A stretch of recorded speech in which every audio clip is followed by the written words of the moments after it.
जय Hind everyone. UPSC Hindi पे आप सभी का स्वागत है। तो हम लोग अपना करंट अफेयर सीरीज जो है फिर से कंटिन्यू करेंगे। तो ऑलरेडी 18 लेक्चर्स जो हैं करंट अफेयर में हो चुके हैं। सितंबर मंथ का पूरा हो चुका है और अक्टूबर मंथ भी जो है लगभग अब 2-4 लेक्चर्स में खत्म ही हो जाएंगे। ठीक है, तो लगभग 100 लेक्चर्स के थ्रू करंट अफेयर कवर करने की पूरी कोशिश की जा रही है। तो आज जो हम लोग टॉपिक डिस्कस करेंगे उसमें एनवायरमेंट हम लोग डिस्कस करेंगे। तो पहला टॉपिक जो है वो मिशन लाइफ। ठीक है, तो प्रीलिम्स के पॉइंट ऑफ व्यू से जो है इस तरह के जो भी स्कीम होते हैं, मिशन होते हैं, चाहे जो भी कीवर्ड्स होते हैं, जैसे मिशन लाइफ एक कीवर्ड है। ठीक है, तो डायरेक्टली क्वेश्चन आपसे पीसीएस में या प्रीलिम्स से पूछा जा सकता है यूपीएससी के कि भाई ये मिशन लाइफ है क्या, किस चीज़ से रिलेटेड है, हेल्थ से रिलेटेड है, एजुकेशन से रिलेटेड है, एनवायरनमेंट से रिलेटेड है, डेवलपमेंट से रिलेटेड है, किस चीज़ से रिलेटेड है। ऐसे क्वेश्चन ऑप्शन में पूछे जा सकते हैं। तो आपको इन सभी स्कीम के बारे में थोड़ा बहुत पता होना चाहिए। तो ये स्कीम जो है वो लॉन्च किया गया प्राइम मिनिस्टर के द्वारा कि भाई एनवायरमेंट की दिशा में एक तरीके से ये कदम उठाया गया है। कहाँ से लॉन्च हुआ था? स्टेच्यू ऑफ यूनिटी, यहाँ से जो गुजरात में है वहाँ से लॉन्च हुआ था। तो अब इसके बारे में हम लोग देखेंगे क्या डिटेल है। तो बेसिकली इस स्कीम में जो है वो मिशन लाइफ जो है एक तरीके से ये प्रोग्राम है। इसमें एनवायरनमेंट को लेके कदम उठाया गया है कि जो सोसाइटी है, सोसाइटी में हम हैं, आप हैं, हमारे जैसे करोड़ों लोग हैं। ठीक है, तो उन सोसाइटी में जो भी लोग हैं उन लोगों को किस प्रकार से जो है एनवायरनमेंट के लिए उनको एक तरीके से उनको सपोर्ट किया जाए, भाई उनको एक तरीके से कदम उठाएं एनवायरनमेंट के क्षेत्र में कि एनवायरनमेंट का प्रोटेक्शन किस प्रकार से किया जाए। समझ रहे हैं ना? तो पर्यावरण के बचाव के लिए, पर्यावरण की सुरक्षा के लिए जो है सभी लोगों को किस प्रकार से इकट्ठा किया जाए, उनको मोटिवेट किया जाए।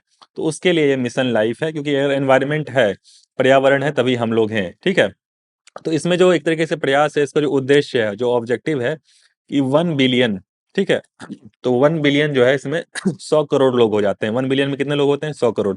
तो किस प्रकार से इतने लोगों को कम से कम, चूंकि ग्लोबल पॉपुलेशन अगर देखा जाए तो ऑलमोस्ट 8 बिलियन है। ठीक है, तो 8 बिलियन में से कम 1 बिलियन लोग भी अगर अगर एनवायरनमेंट के प्रति जो है वो एनवायरनमेंट के प्रति अगर हो जाते हैं, मोटिवेटेड हो जाते हैं कि भाई एनवायरनमेंट की सुरक्षा करनी है, तो काफी कुछ किया जा सकता है। ठीक है, तो अब यहाँ मेरे को कई ऐसे जो पॉइंट्स हैं जिसके बारे में मुझे फैक्ट्स बताने को है। जैसे स्टेच्यू ऑफ यूनिटी है। ठीक है, अब स्टेच्यू ऑफ यूनिटी है, आपको ये पता होना चाहिए कि भाई ये सरदार वल्लभ भाई पटेल को डेडिकेट करके बनाया गया था और इसकी जो एक हाइट थी वो 182 मीटर थी। तो 182 मीटर जो है इसकी हाइट थी, पहली बात। दूसरी बात, पटेल जी ने जो जब देश आज़ाद हुआ था तो उस समय कई रियासतें थी। ठीक है, कई प्रिंसली स्टेट थे, तो लगभग लगभग 550 रियासतों को एक तरीके से एकीकरण किया गया था। समझ रहे हैं ना? तो उनको एक तरीके से डेडिकेट किया गया था ये। और ये साधु बेट आइलैंड, ठीक है, तो साधु बेट आइलैंड जो कि नर्मदा किनारे है, साधु बेट आइलैंड। ठीक है, तो वहां पे ये स्थित है। पहली बात, नर्मदा रिवर के पास है, नर्मदा डिस्ट्रिक्ट में भी है। ठीक, और ये गुजरात में आता है। तो इतना आपको कम से कम ये जो है ये फैक्ट पता होना चाहिए। मिशन लाइफ के बारे में मैंने बताया कि लोगों को एनवायरनमेंट की सुरक्षा में किस प्रकार से जोड़ा जाए, तो उसको लेके ये मिशन एनवायरनमेंट है, सॉरी मिशन लाइफ है। और prospective actions for potential benefits of mission life, तो एक्शन लिया गया कि अभी चूंकि अभी हम लोग आज़ादी का अमृत महोत्सव मना रहे हैं, 75 ईयर हुए हैं, तो हर चीज़ में जो है 75 है। ठीक है, तो उसमें किस प्रकार से जो है क्लाइमेट फ्रेंडली बिहेवियर जो है वो लोगों को एक तरीके से उनके इंक्लूड किया जाए, उनके लाइफ में एम्बेड किया जाए। और ये मैंने आपको बताया कि 8 बिलियन मान लीजिए पॉपुलेशन है ग्लोबल, पूरी दुनिया का, उसमें से कम 1 बिलियन लोगों को भी अगर उत्साहित कर दिया जाए कि भाई पर्यावरण को एक तरीके से आपको सिक्योर करना है, सेफ प्रिजर्व करना है, तो काफी कुछ सुधर जाएगा। ठीक है, अब जैसे गवर्नमेंट की काफी सारी स्कीम भी है। ठीक है, उससे पहले हम लोग कुछ डाटा देख लेते हैं। जैसे आईपीसीसी है, inter governmental panel on climate change. ठीक है, तो आईपीसीसी के तरीके से ग्लोबल इंटर गवर्नमेंटल पैनल से क्लाइमेट चेंज रिपोर्ट भी आता है। इसने बताया कि भाई जब से प्री इंडस्ट्रियलाइजेशन हुआ था, मान लेते हैं इंडस्ट्रियलाइजेशन 1850 में हुआ था। ठीक है, इसी जो 19th सेंचुरी के शुरुआत में एक तरीके से इंडस्ट्रियलाइजेशन हुआ था, 18th सेंचुरी में शुरू हो गया था। तो उसके बाद एक तरीके से देखा गया कि लास्ट के 100 साल में, अभी अभी से हम देखें तो लास्ट के 100 साल में लगभग 1 डिग्री सेल्सियस टेम्परेचर जो है ग्लोबल टेम्परेचर इंक्रीज हुई है। लगभग लगभग 1 degree Celsius, 1 to 1.2 degree Celsius आप मान लीजिए, इतनी ग्लोबल टेम्परेचर जो है एक तरीके से इंक्रीज हुई है पिछले 100 साल में। ठीक, और जो ट्रेंड अभी देखा जा रहा है, फिलहाल जो ट्रेंड देखा जा रहा है, उसमें देखा जा रहा है कि हर डिकेड में, मतलब हर 10 साल में जो है, लगभग 0.1 डिग्री सेल्सियस जो है वो टेम्परेचर इंक्रीज करता है। तो इतना टेम्परेचर जो है वो हर साल, हर 10 साल पे लगभग लगभग इंक्रीज करता है। ठीक, अब देखो COP 21 के बारे में आप लोग जानते होंगे कि जब पेरिस एग्रीमेंट हुआ था, इसको COP 21 भी कहते हैं। तो ये सभी फैक्ट्स आपको पता होना चाहिए। जो COP 21 है, कॉन्फ्रेंस ऑफ पार्टी 21, COP 21 किसके अंतर्गत होता है? UNFCCC। ठीक है, तो United nation framework convention on climate change. ठीक, अब पेरिस एग्रीमेंट जो हुआ था तो उसमें यही टारगेट लिया गया था कि अपना जो ग्लोबल वार्मिंग एक तरीके से होता जा रहा है, ग्रीन हाउस एमिशन बढ़ रहा है, ग्रीन हाउस गैस का, तो ग्लोबल वार्मिंग हो रहा है। तो अपने को उसको कम करना है। अपने को जो है टारगेट रखना है कि भाई इस सेंचुरी जो 21st सेंचुरी है, इसमें कम से कम भाई 2 degree Celsius pre industrial level से, मतलब लगभग लगभग 150-200 साल पहले जो टेम्परेचर था, उससे 2 डिग्री सेल्सियस कम रखना है। अगर टारगेट लेकिन लिया गया कि भाई इतना हो सके तो अच्छी बात है, और अच्छी बात तब होगी जब 1.5 डिग्री सेल्सियस जो है लास्ट तक जो है, इस सेंचुरी के लास्ट तक इतना इसके अंदर जो है टेम्परेचर राइज को, मतलब जो टेम्परेचर में एक तरीके से बढ़ाव आया है, उसको 1.5 डिग्री सेल्सियस को इतना रोकना है। Already 1 degree Celsius 1.2 degree Celsius जो है इतना बढ़ चुका है, और जिस लेवल पे जो है एक तरीके से एनवायरमेंटल पॉल्यूशन हो रहा है, डिग्रेडेशन हो रहा है, उससे जो है आसानी से जो है देखा जा रहा है कि 1.5 क्या 2 डिग्री सेल्सियस को भी क्रॉस कर जाएगा वर्ल्ड का टेम्परेचर, मतलब इतना इंक्रीज कर जाएगा, +2 डिग्री सेल्सियस हो जाएगा, ठीक है। इसके अलावा चूंकि यहाँ पे मैंने एक यूएनएफसीसी का जिक्र कर दिया, United nation framework convention on climate change, तो इसके बारे में 2-4 फैक्ट्स आपको पता होना चाहिए कि जो 1992 में अर्थ समिट हुआ था, 1992 में जो अर्थ समिट हुआ था, इसको जो है जो है रियो समिट भी कहते हैं, ठीक है, इसको रियो समिट भी कहते हैं, इसको एजेंडा 21 भी कहते हैं, एजेंडा 21 भी कहते हैं, ठीक। 21 मतलब 21st सेंचुरी के लिए क्या एजेंडा है, ठीक है, तो ब्राजील में ये हुआ था। तो ये 2-4 फैक्ट्स आपको पता होना चाहिए कि एजेंडा 21 और कॉप 21 में आपको कंफ्यूज नहीं होना है, ये 2015 में हुआ था और ये 1992 में हुआ था, ठीक। अब इसमें जो है 3 एक तरीके से 3 कन्वेंशन हुए थे, इसमें 3 कन्वेंशन हुए थे जो रियो से, इसको कहा गया था united nation conference on environment and development, तो यूएनसीईडी कहा गया था। तो इसमें जो है 3 एक तरीके से कन्वेंशन हुए। तो पहला हुआ United nation framework convention on climate change, तो जलवायु परिवर्तन को लेकर एक तरीके का कन्वेंशन हुआ कि भाई अपने को क्लाइमेट चेंज को किस प्रकार से काउंटर करना है।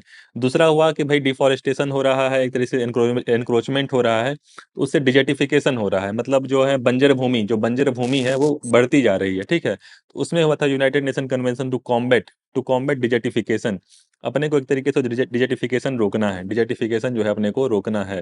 तो जो बंजर भूमि एक तरीके से बढ़ती जा रही है, जो उसको एक तरीके से रोकना है। और तीसरा United nation convention on biological diversity, तो इसमें भी जैसे आप लोग दो प्रोटोकॉल आप लोग सुनते होंगे, नगोया प्रोटोकॉल और कार्टागेना प्रोटोकॉल, तो ये सभी जो है आपको पता होना चाहिए, बहुत ज़्यादा डिटेल में नहीं बता सकता, नगोया और कार्टागेना, ठीक है। तो कार्टागेना, नगोया किस पे था?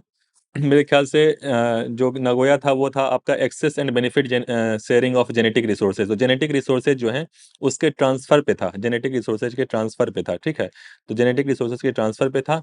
और जो कार्टेगेना प्रोटोकॉल था वो लिविंग मॉडिफाइड ऑर्गेनिज्म, तो लिविंग मॉडिफाइड ऑर्गेनिज्म के ट्रांसफर पे था एक तरीके से, ठीक है। तो ये सभी जो है आपको एक बार डिटेल में जाके देखना पड़ेगा, जो एनवायरमेंट इकोलॉजी वाला जो पोर्सन है उसमें जाके आपको कवर करना पड़ेगा। अब आइए इसमें, तो इसमें जैसे गवर्नमेंट ने कुछ एक तरीके से प्रोग्राम लॉन्च किया, स्वच्छ Bharat mission, Govardhan, give it up, ठीक। तो स्वच्छ भारत मिशन तो आप लोग जानते ही हैं, हर बार न्यूज में आता ही है कि स्वच्छ भारत मिशन में क्या है, ठीक है, सबको आपको पता है कि भाई जो टॉयलेट्स हैं, पहली बात तो जो कोशिश की गई कि भाई जो गांव होते हैं वहाँ पे टॉयलेट्स प्रॉपर नहीं है, तो लोगों को एक तरीके से फंडिंग की गई कि भाई टॉयलेट कम से कम बने, हर घर में एक टॉयलेट बने, नहीं तो लोग जो है आसपास फील्ड में जाते थे, ठीक है। इसके अलावा कम्युनिटी टॉयलेट का अभाव था कि भाई आप पार्क जा रहे हैं या किसी पब्लिक प्लेस पे जा रहे हैं, बस स्टैंड जा रहे हैं, वहाँ पे टॉयलेट थे भी तो बहुत ही कम संख्या में थे। और दूसरी बात वो उसका एक तरीके से क्या था, मतलब उसका रख रखाव जो हो, उसकी स्वच्छता पे ध्यान नहीं दिया जाता था। तो कम्युनिटी टॉयलेट्स जो हैं, पब्लिक टॉयलेट्स हैं, उस पर एक तरीके से बढ़ावा दिया गया। तो मिनिस्ट इसमें जो है स्वच्छ भारत मिशन में ग्रामीण भी लॉन्च किया गया था, और जो है अपना अर्बन एरिया, अर्बन भी लॉन्च किया गया था। तो ministry of housing, urban affair, urban development में ये लॉन्च किया गया था। और मिनिस्ट्री ऑफ एक तरीके से जो जल शक्ति था उसके तहत जो है ग्रामीण वाला किया गया था, ठीक है। तो ये सभी चीजें ध्यान रखी गई थी। इसके अलावा जो सॉलिड वेस्ट मैनेजमेंट है, मतलब जो शहर हैं वहाँ पे जो कचरा है वो काफी जमा होता है, चाहे सीवर का एक तरीके से है, तो उसका एक तरीके से कैसे कंट्रोल किया, तो सभी स्वच्छ भारत मिशन में ही जो है उसको इंक्लूड किया गया, ठीक है। और इसमें जो है सर्वेक्षण भी होता रहता है, रैंकिंग भी निकाली जाती है कौन सी सिटी क्लीन है। तो आप लोग हमेशा जो है न्यूज में पढ़ते होंगे, जो इंदौर है, इंदौर हमेशा फर्स्ट रैंकिंग पे रहती है क्लीनेस्ट सिटी में, ठीक है। तो एमपी में है। तो ये सारे फैक्ट्स जो है आपको एग्जाम के पॉइंट ऑफ व्यू से पता होना चाहिए, ठीक। इसके अलावा ऐसा गोवर्धन स्कीम है, तो गोवर्धन स्कीम इसमें क्या है, गोवर्धन स्कीम में यही कि मान लीजिए कि गांव में जो है वो पशुओं को पालन करने की एक तरीके से क्या होती है, वो होती है कि लोग उस पर निर्भर होते हैं, तो गोबर जो है काफी संख्या में आता है। और भी बायोडिग्रेडेबल वेस्ट जो है वो होते हैं, तो उससे किस प्रकार से एनर्जी जनरेट किया जाए या उससे किस प्रकार से जो है एक तरीके से इकोनॉमिक डेवलपमेंट हो, तो वो गोवर्धन स्कीम में आया था। इसमें एक और प्रोग्राम का नाम लोग सुनते होंगे, शरद प्रोग्राम, ठीक है। इसके अलावा गिव इट अप, तो गिव इट अप कैंपेन क्या है, इसमें जो है एलपीजी सिलेंडर, जो एक तरीके से सब्सिडी पे काफ़ी लोगों गरीबों को दिया जाता है। उसमें से काफ़ी ऐसे लोग होते हैं जिनको आवश्यकता नहीं होती है, तो उनसे एक तरीके से बोला गया है कि वॉलंटरली जो है अपनी इच्छा से आप चाहे तो जो है ये सिलेंडर जो है आप गरीबों को दे सकते हैं या गवर्नमेंट को वापस कर सकते हैं, जो भी आपको सब्सिडी मिल रही है, ताकि जिस जो गरीब है उसको एक तरीके से ये सुविधा मिले। ठीक। अब रिन्यूएबल एनर्जी के बारे में बताया जा रहा है कि इंडिया प्रयास कर रहा है कि भाई चाहे फेम प्रोजेक्ट हो कि इसमें इलेक्ट्रिक व्हीकल बनाना चाहती है इंडिया। ठीक है, तो ये सभी चीज़ें मैं डिटेल में बताऊंगा मिनिस्ट्री ऑफ हैवी इंडस्ट्री के, तो बहुत टाइम लग जाएगा। ठीक है, ये मिनिस्ट्री ऑफ हैवी इंडस्ट्री का है कि भाई इलेक्ट्रिक व्हीकल को प्रमोट किया जाए, क्योंकि जो हम लोग जनरली व्हीकल्स यूज करते हैं, जो गाड़ियां यूज करते हैं, उसमें पेट्रोल डीजल यूज होता है और उससे क्या होता है, पॉल्यूशन होता है। तो मिनिस्ट्री ऑफ हैवी इंडस्ट्री का है ये, और इसने टारगेट भी लिखा है 2030 तक कि भाई इतने परसेंट जो है ये इलेक्ट्रिक व्हीकल्स यूज होने चाहिए। ठीक है, तो इंडिया ने रिन्यूएबल एनर्जी के लिए टारगेट ले रखा है कि 500 गीगावाट जो है रिन्यूएबल एनर्जी इंडिया जनरेट करेगा 2030 तक, ये इंडिया ने टारगेट ले रखा है। ठीक है, और 2022 तक अगर आपको टारगेट याद होगा, 2022 का टारगेट था 175 गीगावाट, इतना अचीव करना था। इंडिया ने काफी कुछ अचीव भी किया है। इसमें से 175 गीगावाट में से 2022 का जो सोलर एनर्जी का टारगेट था, क्योंकि सोलर एनर्जी भी रिन्यूएबल एनर्जी में ही आ जाती है, तो वो 100 गीगावाट था। ठीक है, तो ये सारे फैक्ट्स जो है आपको पता होने चाहिए, वो डायरेक्टली आपसे पूछे जा सकते हैं। ठीक, तो यहाँ पे बता रहा है कि इंडिया की जो फिलहाल रिन्यूएबल एनर्जी कैपेसिटी है वो चौथे स्थान पे है पूरे दुनिया में। ठीक, इसके अलावा जो नेशनल डिटरमाइंड कंट्रीब्यूशन है एनडीसी, तो एनडीसी जो नेशनल डिटरमाइंड कंट्रीब्यूशन है वो है कि भाई कौन सी देश जो है क्या कदम उठा रही है ग्रीन हाउस गैस एमिशन कम करने के लिए, चाहे जो पेरिस एग्रीमेंट है जो ये हुआ था, इसके तहत क्या काम हो रहे हैं, उसको नेशनल डिटरमाइंड कंट्रीब्यूशन जो है एनडीसी, ये हर कंट्री का एक तरीके से है। ठीक है, इसके अलावा जो है यहाँ पे फैक्ट दिया हुआ है, इसके अलावा यहाँ पे फैक्ट दिया हुआ है कि इंडिया की रैंकिंग अगर विंड एनर्जी में निकाली जाए, और जो एक तरीके से जो विंड के थ्रू जो है एक तरीके से वो घुमा के जो है पंखे घुमा के एक तरीके से एनर्जी जनरेट की जाती है, उसमें मोटर अटैच होता है। इसके अलावा जो सोलर एनर्जी होती है, सोलर एनर्जी एक तरीके से जो पैनल्स इंस्टॉल किए जाते हैं, उससे एनर्जी स्टोर करके जो है एक बैटरी एनर्जी स्टोरेज सिस्टम आप लोग सुनते होंगे कि उसको बैटरी में एक तरीके से एनर्जी स्टोर करके वहां से फिर जो है ग्रिड पे ट्रांसफर करके एनर्जी जनरेट किया जाता है। तो ये सारे फैक्ट्स जो हैं, ये सभी रैंकिंग जो है ये भी ध्यान आपको होनी चाहिए, वो डायरेक्टली पूछी जा सकती है पीसीएस वगैरह में। तो इस टॉपिक में जो ये था कि भाई जो एनवायरमेंट प्रोटेक्शन किस प्रकार से करना है, गवर्नमेंट ने क्या क्या स्कीम एक तरीके से उठा रखी है। ठीक है, तो ये सारे पॉइंट्स जो है आपको पता होने चाहिए, और ऐसी बात नहीं है कि एक तरीके से जो अगर क्लाइमेट चेंज होगा तो क्लाइमेट पे तो एक तरीके से जो एनवायरमेंट है उस पर नुकसान पड़ ही रहा है, लेकिन इकोनॉमी पे भी नुकसान पहुंचता है। इकोनॉमी पे कैसे पहुंचता है, आपका एग्रीकल्चर एक तरीके से प्रभावित होता है। मान लीजिए ग्लोबल वार्मिंग हो गई, मानसून ठीक समय से नहीं आया, ये सारी चीजें हुई, बारिश ठीक से नहीं हुई, तो फ्लड आएगा तब भी समस्या है, ड्रॉट आएगा तब भी समस्या है। इसके अलावा हीट वेव आ जाता है, तो ये सारी चीज़ें जो हैं वो एक तरीके से जो है सही नहीं है। तो अपने को जो है साथ साथ एनवायरनमेंट पे, डेवलपमेंट के साथ एनवायरनमेंट पे भी ध्यान देना चाहिए। अब आइए नेक्स्ट टॉपिक पे, main streaming biodiversity in forestry. ठीक है, तो मेन स्ट्रीमिंग का क्या मतलब है, मेन स्ट्रीमिंग का क्या मतलब, सबसे पहले ये जान लेते हैं। तो मेन स्ट्रीमिंग का यही मतलब है कि लोगों को किस प्रकार से बायोडाइवर्सिटी कंजर्वेशन में जोड़ा जाए, लोगों को किस प्रकार से जो है बायोडाइवर्सिटी कंजर्वेशन में जोड़ा जाए। यहाँ पे लिखा हुआ है ना कि भाई एम्बेडिंग, तो जो बायोडाइवर्सिटी कंजर्वेशन है, जो मतलब एक तरीके से जो है किस प्रकार से रखाव बचाव करना है बायोडाइवर्सिटी का, उसमें लोगों को किस प्रकार से इंक्लूड किया जाए। तो सबसे पहले यहाँ पे जो मुझे सबसे इंपॉर्टेंट चीज़ दिख रही है, रिपोर्ट। एफएओ बहुत ही इंपॉर्टेंट ऑर्गेनाइजेशन है, फूड एंड एग्रीकल्चर ऑर्गेनाइजेशन, जो कि स्पेशलाइज एजेंसी है यूनाइटेड नेशन की। इसके बारे में फैक्ट दिया हुआ है, 1945 में स्टेब्लिश हुई थी। फूड सिक्योरिटी पे मतलब किसी प्रकार का भूख, जो ग्लोबल एक तरीके से काफ़ी लोग ऐसे हैं जिनके पास खाना ठीक से नहीं मिलता है, अफ्रीकन कंट्रीज हैं, यहाँ तक कि इंडिया में भी करोड़ों ऐसे लोग हैं जिनको फूड सिक्योरिटी की इशू है, जिसमें के लिए अपना नेशनल फूड सिक्योरिटी एक्ट भी इंडिया ने लॉन्च किया था 2013 में। तो ये सारी चीज़ों हैं जो हैं आपको एक तरीके से इंटरकनेक्ट करके पढ़नी पड़ेंगी। हेडक्वार्टर आपको पता होना चाहिए रोम इटली, और इंडिया जो है वो फाउंडिंग मेंबर है, मतलब जब ये एक तरीके से एस्टेब्लिश हुआ था तभी जो है इसका इंडिया मेंबर बन चुका था। तो ये सारे पॉइंट्स आपको पता होने चाहिए। इसके अलावा काफ़ी ऐसे रिपोर्ट होते हैं जो एफएओ लॉन्च करती है। रिपोर्ट में आपको स्टेट ऑफ वर्ल्ड रिपोर्ट है, जैसे मैं यहाँ बता ही दे रहा हूँ। स्टेट ऑफ वर्ल्ड रिपोर्ट हो गया, global report on flood crisis, global report on food crisis. तो global report on food crisis, ठीक है, तो इस पे रिपोर्ट जो है वो देती है, क्योंकि ये फूड सिक्योरिटी पे ही देखती है, इसलिए रिपोर्ट देती है। State of food and agriculture, तो आपसे ऑप्शन में पूछ दे कि भाई state of food and agriculture कौन सी ऑर्गेनाइजेशन लॉन्च करती है, तो ये करती है, एफएओ करती है, तो state of food and agriculture. ठीक, इसके अलावा आपको पता होना चाहिए स्टेट ऑफ वर्ल्ड फॉरेस्ट। तो स्टेट ऑफ वर्ल्ड फॉरेस्ट भी जो है वो, ये आपको बेसिकली ये ऑर्गेनाइजेशन आपको पता होना चाहिए कि भाई ये जो है ये भी जो है एफएओ जो है ये रिपोर्ट भी जारी करती है। तो ऐसे ऐसे कई रिपोर्ट होते हैं। अगर हो सके तो अगर हो सके तो आप एक लिस्ट बना लीजिएगा। नहीं हो पाएगा तो मैं एक जो जितने भी रिपोर्ट हैं, जितने भी इंपॉर्टेंट रिपोर्ट जनरली हर साल निकाले जाते हैं, उसकी एक तरीके से मैं क्या करूंगा कि एक तरीके से एक क्या कहते हैं वीडियो बना दूंगा, उसका एक लेक्चर कवर कर लूंगा। ठीक है। तो ये एफएओ ने एक रिपोर्ट जारी किया। ठीक है। और साथ में एक और ऑर्गेनाइजेशन है C4।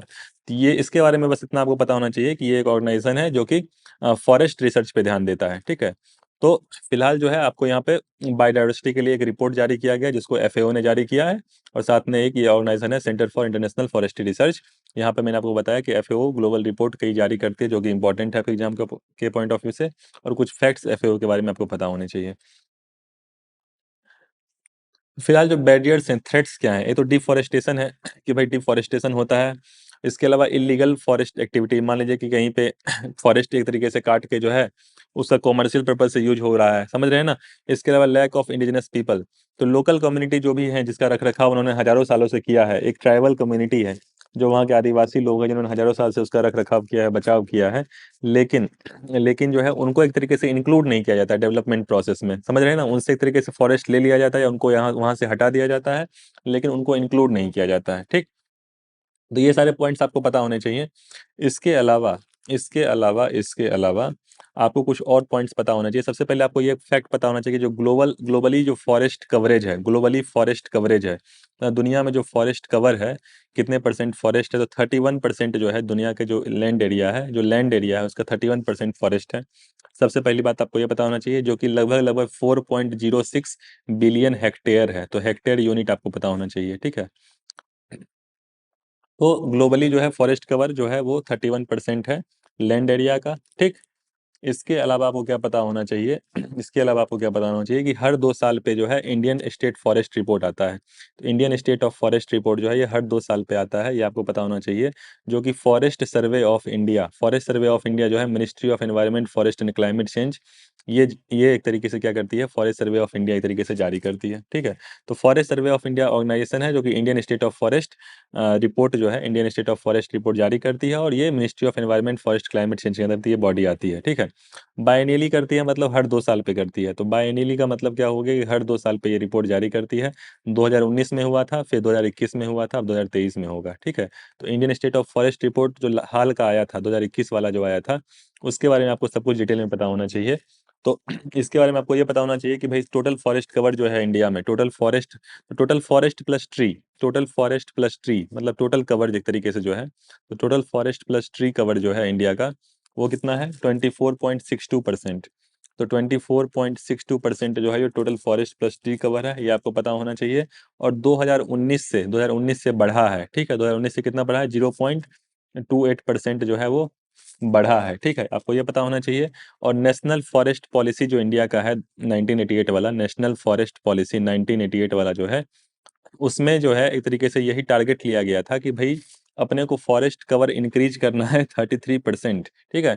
तो 33% जो है कम से कम, चूंकि अभी 24.62 ही है, इसमें काफ़ी मेहनत लगेगी इतना कवर करने में। तो इतना कम से कम, चूंकि ग्लोबली भी आप देख सकते हैं 31% है। ठीक है।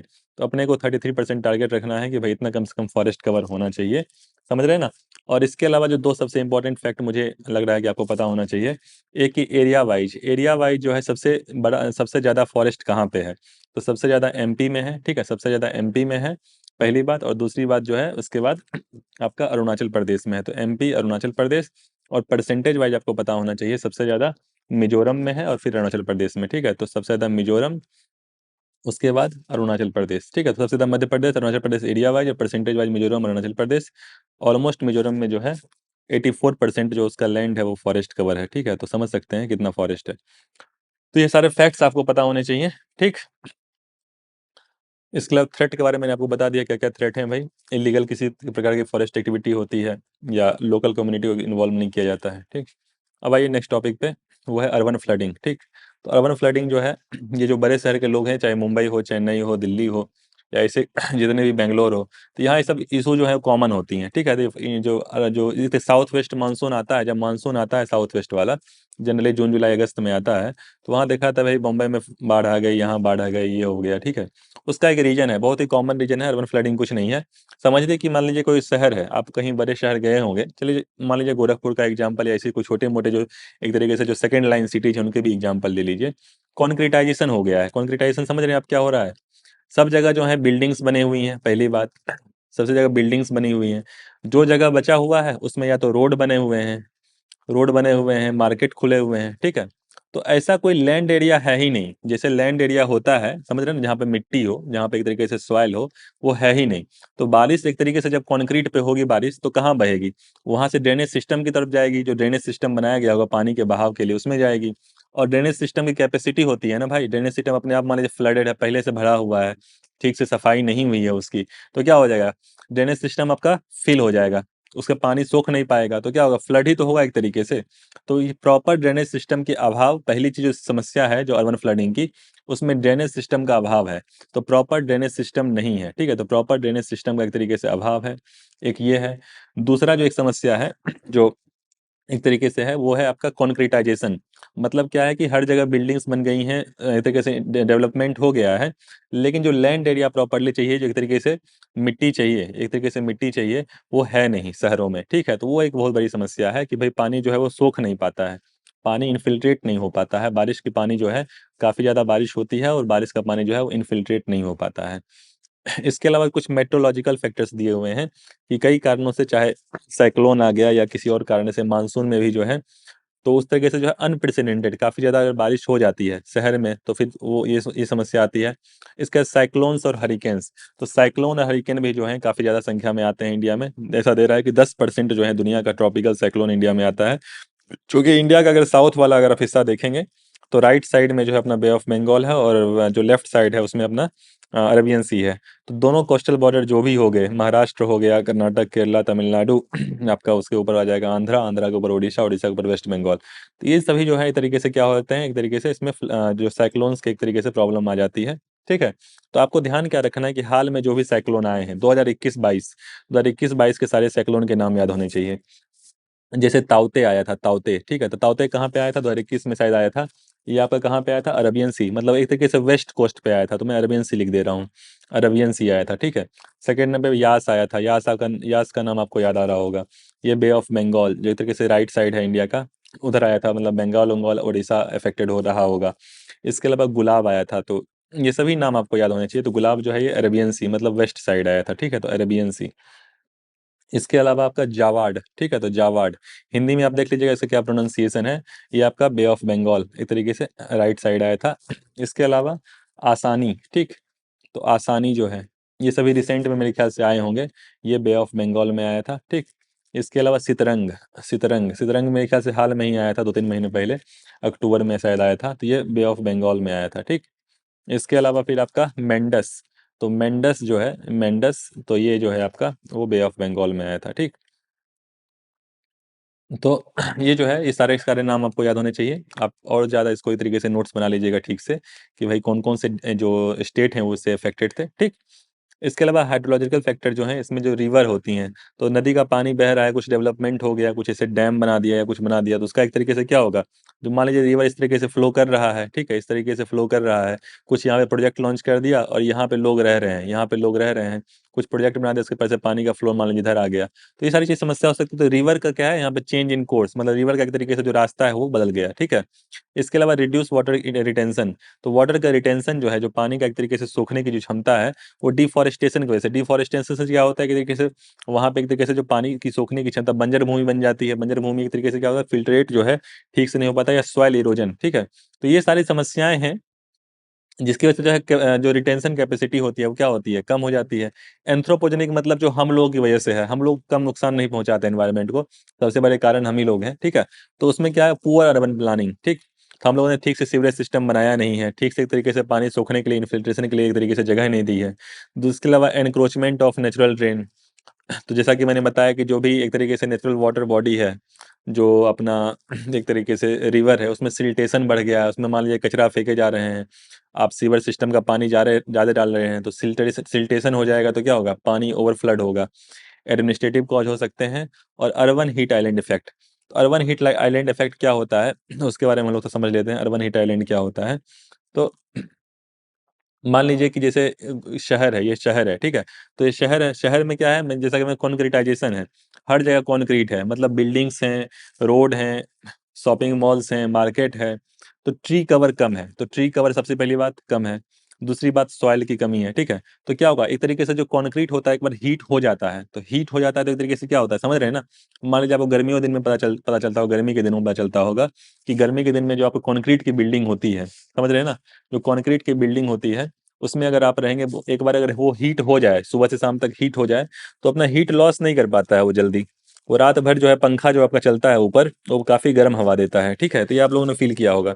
अगर आप मिट्टी के घरों में गए होंगे, गाँव में कहीं गए होंगे या मिट्टी के घरों में गए होंगे, तो जो मिट्टी होती है वो ज़्यादा हीट एब्जॉर्ब नहीं करती है, समझ रहे हैं ना। गाँव में एक तरीके मैंने तो खैर देखा है, मैंने फ़ील किया है, तो जो मिट्टी के घर होते हैं उसमें क्या होता है, काफ़ी ठंडक महसूस होती है, ठीक?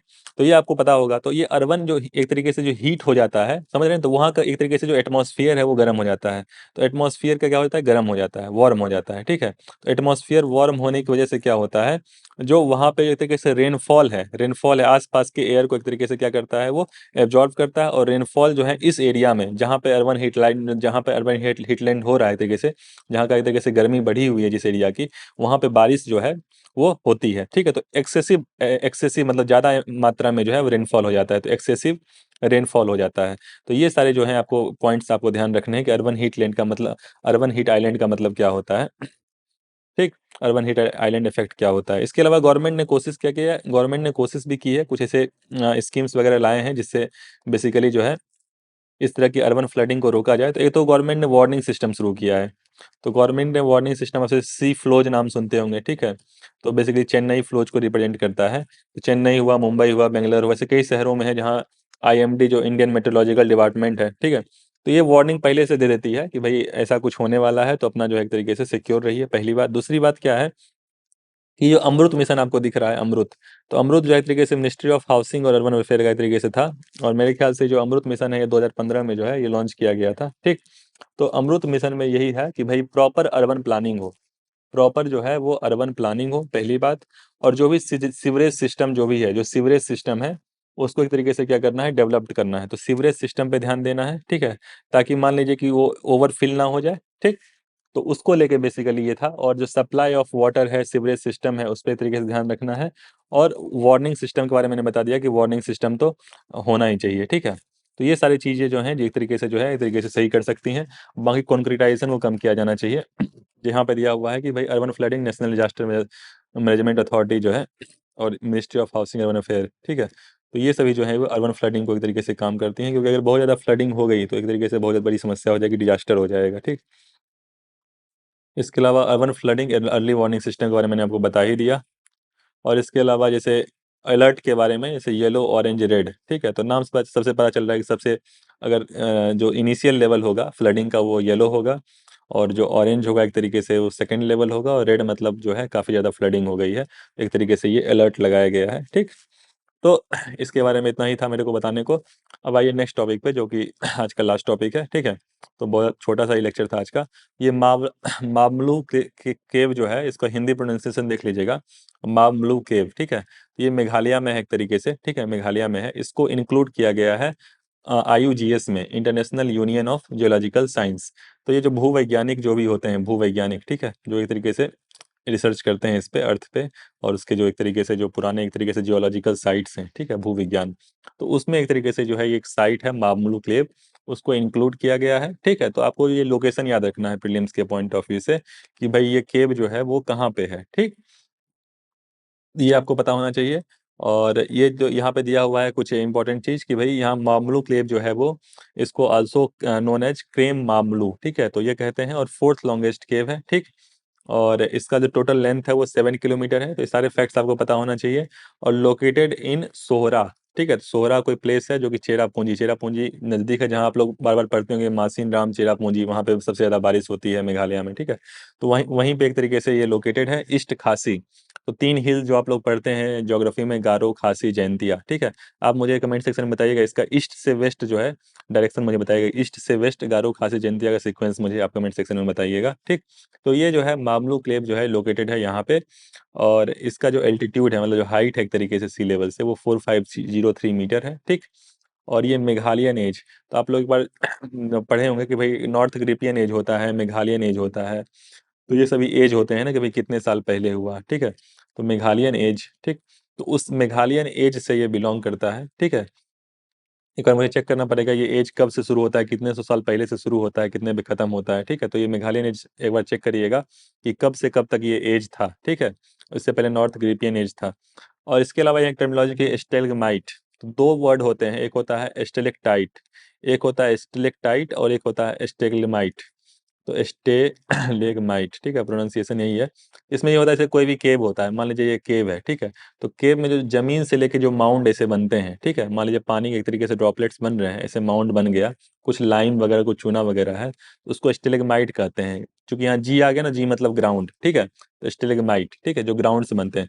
और टॉप से कुछ ऐसे ऐसे बनते हैं जो शार्प पॉइंटेड होते हैं, ये भी क्वेश्चन पूछे जाते हैं कि शार्प पॉइंटेड टॉप वाले होते हैं और ग्राउंड वाले एक तरीके से क्या होते हैं, ये सॉफ्ट होते हैं, ठीक है। तो इनको स्टेलेक्टाइट कहते हैं, इनको क्या कहते हैं, स्टेलेक्टाइट कहते हैं। ये चूंकि जनरली जो भी लाइम स्टोन केव्स होते हैं वहाँ पे जनरली ये पाए जाते हैं, ठीक है। तो ये टर्मिनोलॉजी आप ध्यान रखिएगा, इस पे क्वेश्चन बनते हैं, ठीक। तो यहाँ पे से लिखा है कि अपवर्ड ग्रोइंग माउंट स्टेलेग्माइट, ठीक।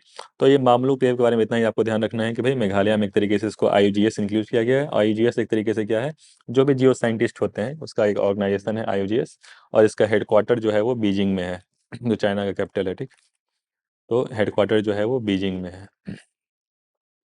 तो आज का क्लास हम लोग यहीं पे ख़त्म करते हैं, ठीक है। फिर से नेक्स्ट लेक्चर में मिलेंगे, कुछ जो शॉर्ट एक तरीके से टॉपिक्स हैं एनवायरनमेंट से रिलेटेड, उसको हम लोग कवर करेंगे। तब तक के लिए गुड बाय एंड जय हिंद।